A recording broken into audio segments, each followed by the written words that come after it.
अस्सलामुअलैकुम, good morning, आदाब, welcome to my YouTube channel MT education जाले। आई होप कि आप सभी अच्छे होंगे। आज मैं चर्चा करने वाला हूँ। इससे पहले दो वीडियो में हम लोगों ने 50 ऑब्जेक्टिव सॉल्व कर लिया था। सेकेंड सिटिंग में जो क्वेश्चन पूछे गए थे ऑब्जेक्टिव, तो 50 ऑब्जेक्टिव हमने सॉल्व कर लिया था। अब करेंगे 50 के आगे, ठीक है। तो चलिए, तो सबसे पहले मैंने आंसर की इसका बना दिया है। अगर आपने वो वाला वीडियो नहीं देखा है तो जा करके देख लेंगे चैनल पर, प्लेलिस्ट खोलिए और देख लीजिए। तो चलिए, 51 नंबर प्रश्न यहाँ से शुरू होता है बाबू, ठीक है। तो 51 नंबर कुछ इस प्रकार से है कि निम्नलिखित में किस द्विघात बहुपद के शून्यक 5 एवं -3 है। तो मैंने सी वाले ऑप्शन पर टिक लगाया है। तो चलिए इसको चेक कर लेते हैं। 5 एवं -3, ठीक है, शून्यक है तो मान लेंगे कि 5 क्या है, अल्फा है, और -3 क्या है, बीटा है। चलिए, तो अल्फा बराबर क्या हो गया, 5, अल्फा बराबर 5, अल्फा बराबर 5 और बीटा बराबर -3, ठीक है। तो अल्फ़ा प्लस बीटा निकालेंगे इससे, तो क्या हो जाएगा, 5 प्लस और -3 क्या हो जाएगा, 5 प्लस माइनस -3। तो 5 में से 3 गया 2, ये हमारा अल्फ़ा प्लस बीटा हुआ। फिर अल्फ़ा इंटू बीटा निकालेंगे, तो अल्फ़ा की वैल्यू 5 और इसको गुना कर देंगे, 5 गुने -3, तो 5 दिया -15। ये अल्फ़ा इंटू बीटा। फॉर्मूला होता है द्विघात बहुपद का, ठीक है। द्विघात बहुपद बराबर फॉर्मूला होता है एक्स स्क्वायर, क्या होता है बाबू, X square minus alpha plus beta into X और plus alpha into beta. X square की value X square minus alpha plus beta की वैल्यू कितना है, 2x, और प्लस अल्फ़ा इंटू बीटा की वैल्यू है -15, तो ब्रैकेट में ले लेंगे। उसके बाद हो गया x square minus 2x plus minus -15। तो x square minus 2x minus 15 वाला ऑप्शन कौन सा है देख लीजिए। तो ये हमारा है सी नंबर। तो चलिए, इस तरीके से सी नंबर हमारा हो गया 51। अब 52 पर चलते हैं। तो 52 नंबर प्रश्न कुछ इस प्रकार से होगा।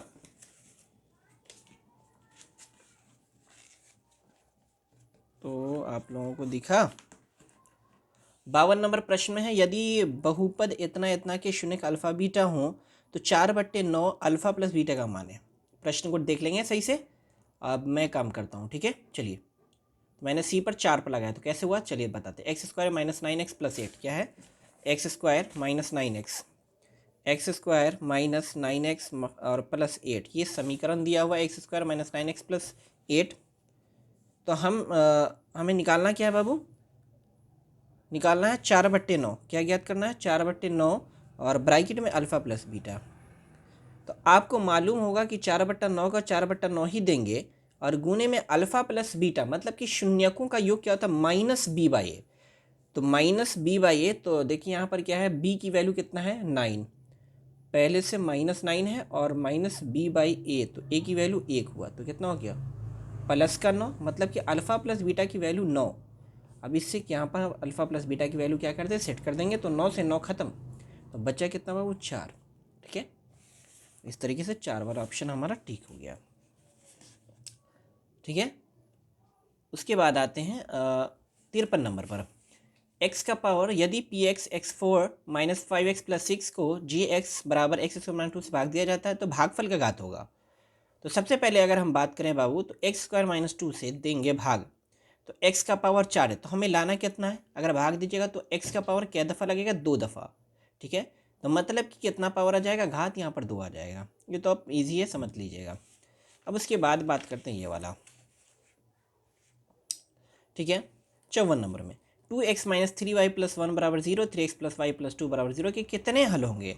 तो मैंने यहाँ पर एक लगाया, तो चलिए आपके लिए मैं दिखा दूँ। 2x माइनस 3y प्लस 1 क्या है बाबू, 2x माइनस 3y प्लस 1 बराबर 0 समीकरण 1 है, ठीक है। अब उसके बाद क्या है, 3x plus Y plus 2, 3x plus Y plus 2 बराबर 0। हम इससे a1 b1 c1 निकालेंगे, इससे a2 b2 और c2 निकालेंगे, ठीक है। उसके बाद आप बैठा दीजिएगा, तो फॉर्मूला a1/a2, तो मतलब कि यहाँ पर कर देंगे 2/3, क्या हो जाएगा, 2/3 बराबर आपको हो जाएगा -3, -3/1, और बराबर हो जाएगा 1/2, 1/2। अब यहाँ पर देखिए तीनों इक्वल नहीं है, तो ये नॉट इक्वल हो जाएगा। तो जब तीनों इक्वल नहीं होता है तो होता है प्रतिच्छेदी रेखा। कौन सी होती बाबू? प्रतिच्छेदी रेखा, मतलब कि एक हल होगा उसका। क्या होगा? ओनली एक हल। चलिए उसके बाद हम चलते हैं 55 नंबर पर। दो रैखिक समीकरणों के लेखा चित्र यदि प्रतिच्छेदी हो, कैसी हो बाबू? प्रतिच्छेदी हो, तो हलों की संख्या कितनी होगी बाबू? एक होगा। कैसे होगा? एक होगा। समझ में आ रही बात? चलिए अब उसके बाद बात करते हैं 56 नंबर पर।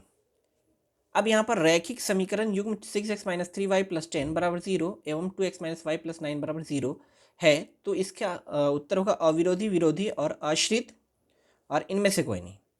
तो यहाँ पर डायरेक्ट आप समझ लेंगे बाबू कि समीकरण जो दिया हुआ है उससे हम निकालेंगे a1 a2 b1 b2 c1 c2। ठीक है, इससे a1 b1 c1 और इससे a2 b2 c2।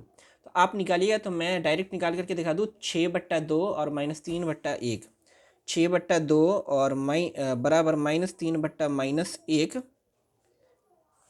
और बराबर आपको प्राप्त होगा 10/9। क्या प्राप्त होगा? 10/9। ठीक है, माइनस से माइनस खत्म और 2 तिया 6, तो मतलब कि 3 = 3 और बराबर 10/9। अब यहाँ पर ये दोनों तो इक्वल है, ये नहीं है। तो जहाँ ये लास्ट वाला इक्वल नहीं होता है तो इसका नाम हम देते हैं समांतर रेखा, मतलब कि इसका कोई हल नहीं होगा। और कोई हल नहीं होता है तो क्या होता है बाबू? विरोधी। क्या विरोध करता है? ये विरोध करेगा, कोई हल नहीं होगा। ठीक है, कौन सा होगा? विरोध। बी वाले ऑप्शन पर लगा देंगे। उसके बाद आते हैं 57 नंबर पर। चलिए 57 पर आएंगे तो आपको दिख रहा होगा बाबू, ये यदि द्विघात समीकरण 2z² + z - 6 = 0 के मूल अल्फा एवं बीटा हो, तो α² + β² का मान है। ठीक है, α² + β² का मान। तो चलिए मैं समीकरण लिख लेता हूँ, फिर α² + बीटा, इसका फॉर्मूला था बाबू। चलिए 2z² + z, 2z² + z, 2z² + z -6 = 0। अब यहाँ पर α² + β² दिया हुआ है, निकालना यही है। तो α² + β² का फॉर्मूला होता है बाबू अल्फ़ा प्लस बीटा का whole square minus 2α × beta, 2α × beta. ठीक है, 2α × बीटा। यहाँ पर अल्फ़ा प्लस बीटा क्या है? होता है फॉर्मूला -b/a। तो यहाँ पर 1 हुआ, कुछ नहीं है तो 1 हुआ, और 1 माइनस में हो जाएगा, और यहाँ पर बट्टे में 2। ठीक है, -1/2। ठीक है, और इसका स्क्वायर करेंगे, और -2 अल्फ़ा × बीटा क्या लिखा हुआ बाबू? अल्फ़ा × बीटा की वैल्यू क्या आ जाएगा? c/a। क्या फॉर्मूला आता है? c/a। तो -6/2, -6/2 हो गया। अब उसके बाद बात करते हैं बाबू। ठीक है, ये हो गया। उसके बाद ये माइनस और ये माइनस मिला के प्लस हो गया, तो 6 × 1 = 6। अब इसका हम बट्टे का जोड़ करेंगे, तो 4 का 4 हो गया, और 1 का 1 और प्लस, और 6 चौके 24, 24 में 1 जोड़ दिए तो कितना हो गया बाबू? 25, और 25/4। इसका ऑप्शन नंबर कौन सा है देख लीजिए, 25/4। चलिए हम देखते हैं। तो 25/4, तो अब देख लीजिए 25/4 सी ऑप्शन पर टिक लगा हुआ है। ठीक है, अब उसके बाद आते हैं हम 58 नंबर में। यदि द्विघात समीकरण इतना इतना का एक मूल -3 है तो पी का मान होगा। तो यहाँ पर इस तरीके का अगर प्रश्न हो कि एक मूल दिया है और किसी चीज़ का अंदर मान निकालना है, ठीक है, दूसरा मूल का नाम नहीं होना चाहिए, तो उसमें क्या करेंगे हम? या -3 जो जहाँ जहाँ पर x होगा वहाँ पर डाल देंगे। तो समीकरण आपके पास होना चाहिए 2x² px - 3, 2x² px और +3 = 0, +3 बराबर -3 बराबर 0। तो यहाँ पर x की जो वैल्यू दिया हुआ है, एक मूल दिया हुआ -3, तो यहाँ पर 2x की जगह पर क्या देंगे बाबू? -3 का स्क्वायर और माइनस p का p और गुने -3 का स्क्वायर 3, और ये -3 बराबर 0। 3 तिहाई 9 और 9 दूना 18, और माइनस माइनस प्लस 3p और -3 हो गया। 18 में से 3 जाएगा, कितना बचेगा बाबू? 15 बचेगा। 18 में से 3 गया, 15 बचा। अब उसके बाद बात करते हैं 15 और +3p। ठीक है, +3p और बराबर 0। 15 को इधर ले जाओगे तो माइनस में, तो 3p बराबर कितना हो गया बाबू? 3p बराबर कितना हो गया? ये यहाँ पर क्या था? प्लस में था, ये माइनस मैंने कर दिया था। 2x² + px - 3 = 0। अब यहाँ पर प्लस, तो ये प्लस माइनस माइनस हो गया, ये वाला माइनस हो जाएगा बाबू, ठीक है। -3p क्या हो गया, -3p, और p को इधर घसीट के लेकर के जाओगे तो क्या हो जाएगा, तो 15 बराबर क्या होगा, 3p, तो 3 से डिवाइड करोगे तो क्या हो जाएगा, 3 पंचे 15, मतलब कि 5, मतलब कि p की वैल्यू कितनी आएगी, 5, ठीक है। चलिए, तो p की वैल्यू मैंने यहाँ भी डाला है 5। अब उसके बाद बात करते हैं बाबू, यदि द्विघात समीकरण 2x² - 5x -3 बराबर 0 का एक मूल -1/2 हो तो इसका दूसरा मूल होगा। तो इसको आपको क्या करना पड़ेगा बाबू,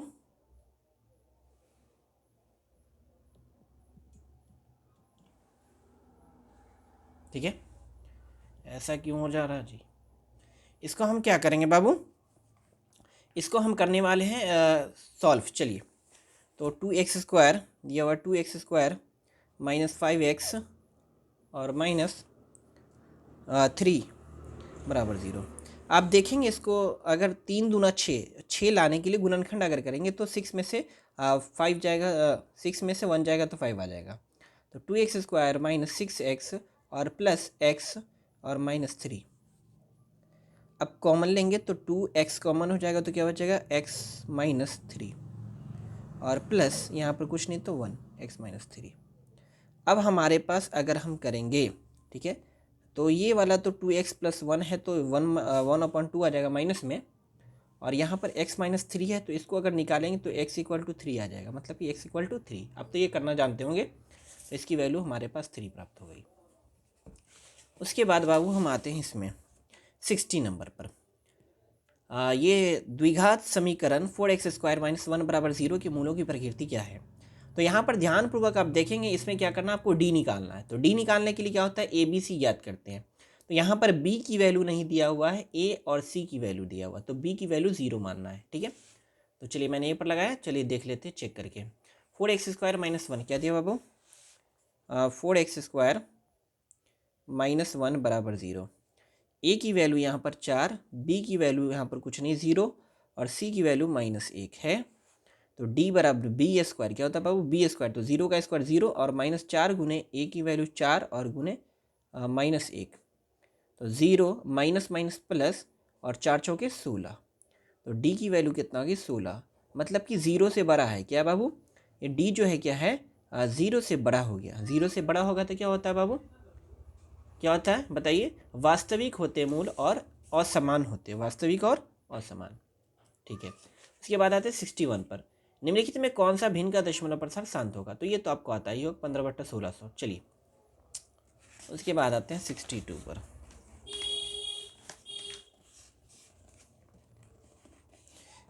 ये क्वेश्चन ध्यानपूर्वक देखिएगा बाबू। यदि P3n रूप का हो और Q 6n5m का रूप का हो तथा Mn कोई ऋणेतर पूर्णांक, मतलब कि इसको आपको ऋणेतर पूर्णांक है, यहाँ पर आपके ऋणेतर का मतलब आपको माइनस वाली संख्या, बट ये नहीं है माइनस वाली, यहाँ इंग्लिश देख लीजिएगा, जब आपको हिंदी समझ में आए तो इंग्लिश में देखना।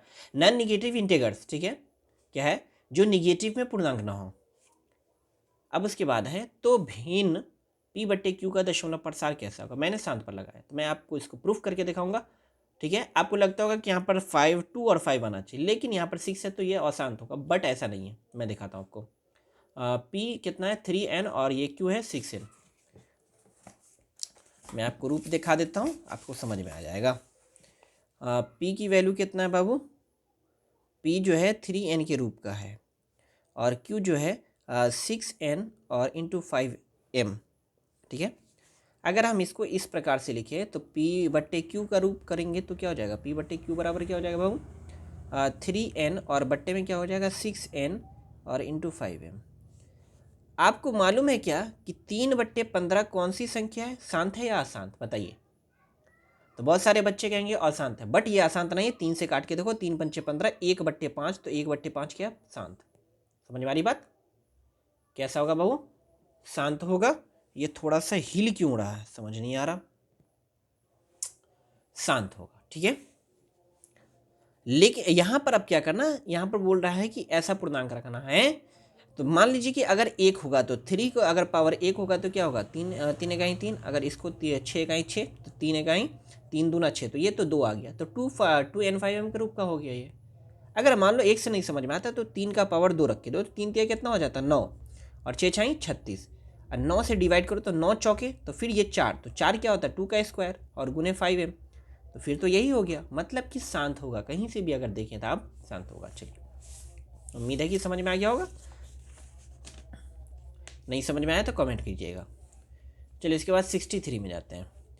यदि भाग एल्गोरिथ्म a बराबर बी क्यू प्लस आर में b बराबर 73, q बराबर 34 और r 23 हो तो a का मान होगा। तो इसमें क्या करना बाबू, b और q को मल्टीप्लाई करना है और उसमें r की वैल्यू को क्या करना है, जोड़ देना है। ठीक है, तो यहाँ पर 73 और 34 को मल्टीप्लाई कीजिएगा और उसमें क्या कीजिएगा 23 को जोड़ दीजिएगा, तो आपके पास आ जाएगा 2505। ठीक है, समझ में आ रही बात। चलिए मैं कर ही के दिखा देता हूँ, अगर आपको दिक्कत हो रही है तो करके दिखा देता हूँ। 73 और 34, 73 और 34 मल्टीप्लाई किए, 4 तिया 12 के 2, 4 7 28 एक 29, 3 तिया 9 के 9, 3 7 21 हो गया, 2 का 2 9, 9 18 के 8, और 2 1 कितना होगा बाबू, 2 1 3 1 4 और ये 24, 24 82 कितना हो गया, 24 82 में 23 जोड़ेंगे तो 3 2 5, 8 2 10 के 0, हासिल 1 5 और 2505 प्राप्त हो गया। चलिए उसके बाद आते हैं 64 में। इतना इतना के शून्यक हैं, इतना इतना के शून्यक है, तो हम इसको निकाल लेंगे। तो x square minus 11x minus 42, x square minus 11x minus 42। चलिए इसको मत देखिए, ठीक है, x square minus 11x minus 42 बराबर 0।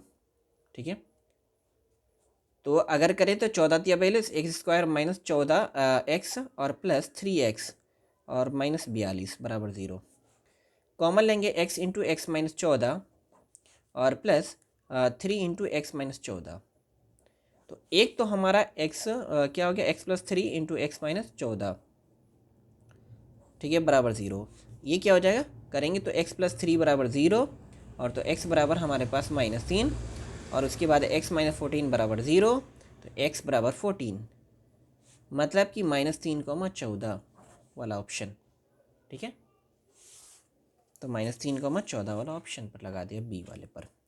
उसके बाद बात करते हैं इसकी, बहुपद इतना इतना का घात होगा, तो यहाँ पर सबसे बड़ा देख लेना, तो यहाँ पर 4 है और ये मिला करके 5, अगर मल्टीप्लाई होगा दोनों तो क्या हो जाएगा, x का पावर 5 और 4 मिल करके 9 हो जाएगा। ठीक है, अब उसके बाद बात आते हैं अगली, निम्नलिखित में कौन बहुपद है। तो बहुपद होने के लिए क्या होता है बाबू, बट्टे में नहीं होना चाहिए, तो ये बट्टे में ये नहीं होगा, ये बट्टे में ये नहीं होगा, ये रूट के अंदर x चला गया तो ये तो समीकरण ही नहीं होगा। उसके बाद है क्या, ये हो जाएगा आपका डी वाला ऑप्शन, 66 नंबर। अब उसके बाद 67 पर जाते हैं बाबू, फिर उसी प्रकार का प्रश्न है। ठीक है, निम्नलिखित में द्विघात बहुपद के शून्यक -2 एवं 10 हैं, किस द्विघात, तो फिर से हम निकालेंगे, मान लेंगे अल्फा बराबर -2 और बीटा बराबर 10, तो अल्फा बराबर -2, अल्फा बराबर -2, अल्फा बराबर -2 और बीटा बराबर 10 हो गया। तो अल्फा प्लस बीटा की वैल्यू, अल्फा प्लस बीटा बराबर क्या हो जाएगा, -2 और +10 बराबर क्या हो जाएगा, 8 प्राप्त होगा हमें। फिर अल्फा इंटू बीटा निकालेंगे तो क्या हो जाएगा, -2 इंटू 10 बराबर कितना होगा, -20। ठीक है, ये -20 हुआ और ये प्लस में 8, फॉर्मूला होता है x square minus alpha plus beta into X और प्लस अल्फ़ा इंटू बीटा, ये फॉर्मूला आता है द्विघात बहुपद का। तो x square minus alpha plus beta की वैल्यू कितना है, 8, तो 8 अंदर में x और प्लस -20। ठीक है, तो हो जाएगा एक्स स्क्वायर माइनस 8x और -20। ठीक है, ये वाला box x square minus 8x -20, देख लीजिए कौन में है एक्स स्क्वायर माइनस 8x -20 में लगा हुआ। चलिए ठीक है, अब उसके बाद बात करते हैं 68 में, यदि बहुपद इतना इतना का शून्य अल्फा एवं बीटा हो तो 3 अल्फा इंटू बीटा होगा। तो 68 में आते हैं बाबू, 3x square minus x minus 4 के शून्यक दिया हुआ है, तो हम इसको लेंगे और 3 अल्फा इंटू बीटा निकालेंगे। चलिए, तो 3x square minus x minus 4, 3x square minus x minus 4, तो 3x square minus x minus 4 बराबर 0, निकालना 3 अल्फा इंटू बीटा, तो हम लिखेंगे 3 का 3 अल्फ़ा इंटू बीटा का फॉर्मूला होता है C/A। क्या होता है बाबू? C/A। तो C की वैल्यू कितना? C की वैल्यू -4 और बट्टे A की वैल्यू 3। तो 3 से 3 खत्म, तो बचा बाबू -4। तो -4 वाला ऑप्शन ढूंढेंगे, जो होगा उस पर टिक लगा देंगे। तो हमने -4 वाले पर टिक लगा ही रखा है। उसके बाद आता है बाबू 69 में क्या है बाबू?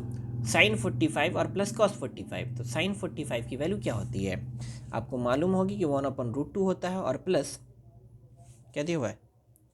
Plus cos 45। तो कॉस 45 की भी कितनी होती है बाबू? कॉस 45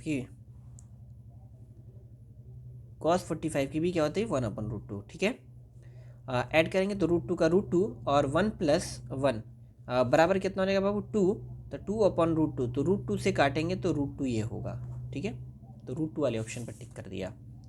अब उसके बाद आते हैं 70 नंबर पर। यदि द्विघात बहुपद kx² + 3x + k का 1 0 के 2 हो तो k का मान है। ठीक है, तो मैं समीकरण लिख लूँगा। मैंने -6/5 पर लगाया। चलिए चेक कर लेते हैं। इसमें भी हमें क्या करना है बाबू? 2 रख देना है x की जगह पर। तो kx² + 3x + k, kx² + 3x + k, kx²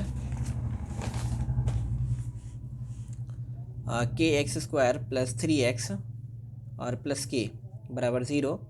और शून्य क्या दिया हुआ बाबू? शून्य के 2 है। क्या है? शून्य के बराबर 2 दिया, तो x की वैल्यू हम 2 रखेंगे। तो x यहाँ पर है तो यहाँ पर 2 रखेंगे। k x का स्क्वायर, 2 का स्क्वायर कितना हो जाएगा बाबू? 4। मतलब कि 4। चलो 2 का स्क्वायर 4 हो गया, मतलब कि चलिए हम कर ही देते हैं।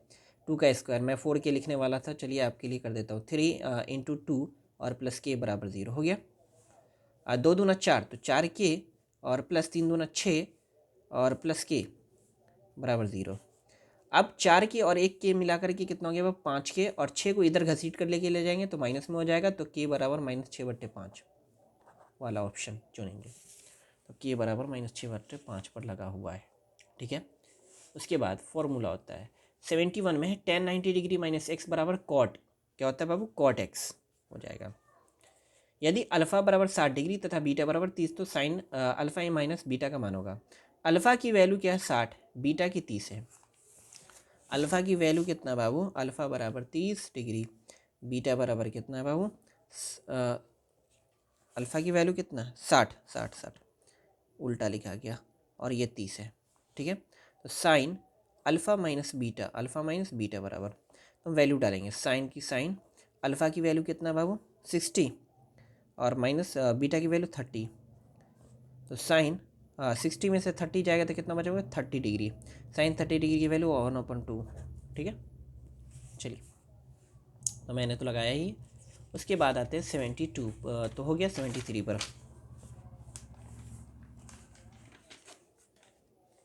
चलिए 73 में क्या है बाबू? यदि थीटा बराबर 45 हो तो tan theta plus cot theta का मान है। थीटा बराबर कितना? 45, मैंने 2 पर लगाया है।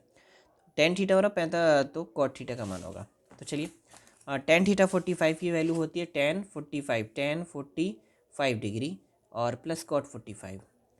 तो tan की जितनी 45 की होती है 1, तो इसका भी 1 होता है। तो 1 1 करेंगे तो 2 हो जाएगा। ठीक है, तो मैंने 2 पर लगा ही दिया। क्या धुंधला क्यों आ रहा जी? उसके बाद आते हैं बाबू इस पर। यदि a बराबर 60 तो 2 tan a और बटे 1 - tan स्क्वायर a बराबर का मान होगा -√3। मैंने डाला है, चलिए आपको चेक कर देते हैं। तो 2 tan a, तो a की जगह पर मैं 60 लिखने वाला हूँ। 2 × tan 60 डिग्री और बट्टे में 1 - tan square, 1 - tan square 60 degree. तो ऊपर में 2 का 2 हुआ, tan 60 डिग्री की वैल्यू √3 हुई, और नीचे में 1 - tan स्क्वायर 60 डिग्री। तो √3 का अगर स्क्वायर करेंगे तो बाबू क्या प्राप्त हो जाएगा? 2√3 का 2√3 और नीचे में हो गया 1 - 3। ठीक है, अब इसको 2√3 का 2√3 ऊपर में 1 में से 3 गया तो -2 बचा, और 2 से 2 काट दिया तो यहाँ पर -1 है, तो ये माइनस चला जाएगा ऊपर में, मतलब कि -√3 क्या बचा? 2 कट गया, -√3 वाला ऑप्शन ये वाला। ठीक है, उसके बाद आते हैं 75 में। tan थीटा बराबर 12/5, तो tan थीटा बराबर 12/5 तो cos थीटा का मान है। ठीक है, मैंने 5/13 पर लगा रही है। tan थीटा बराबर 12/5। चलिए तो टेन का फॉर्मूला आता है 12/5, टेन थीटा बराबर 12/5। इसका होता है परपेंडिकुलर, पी की वैल्यू 12 और बी की वैल्यू आपके पास है 5। तो एच निकालेंगे, एच निकाला तो root under P square plus B square. तो पी की वैल्यू 12 12 का 44 हो गया 100 और प्लस 25 तो निकालेंगे तो 169, 169 का वर्गमूल होता है 13। हमें निकालना कॉस्ट, तो कॉस्ट की फॉर्मूला होता है बी बट्टे एच, बी बट्टे क्या था बाबू, बी बट्टे एच। तो बी की वैल्यू कितना है बाबू, बी की वैल्यू 5 और एच की वैल्यू 13, 5/13 वाला ऑप्शन पर टिक लगा दिया मैंने, ठीक है। तो मुझे 75 ही प्रश्न इसमें सॉल्व करने थे, 25-25 का मैं टारगेट करके कर रहा हूँ कि 25-25 4 पार्ट में आपको बना करके दूंगा। अगर वीडियो अच्छा लगा तो वीडियो को लाइक कीजिए, चैनल को सब्सक्राइब कीजिए और अपने दोस्तों को भी शेयर कीजिए। चलिए मिलते हैं अगले वीडियो में। अस्सलाम वालेकुम।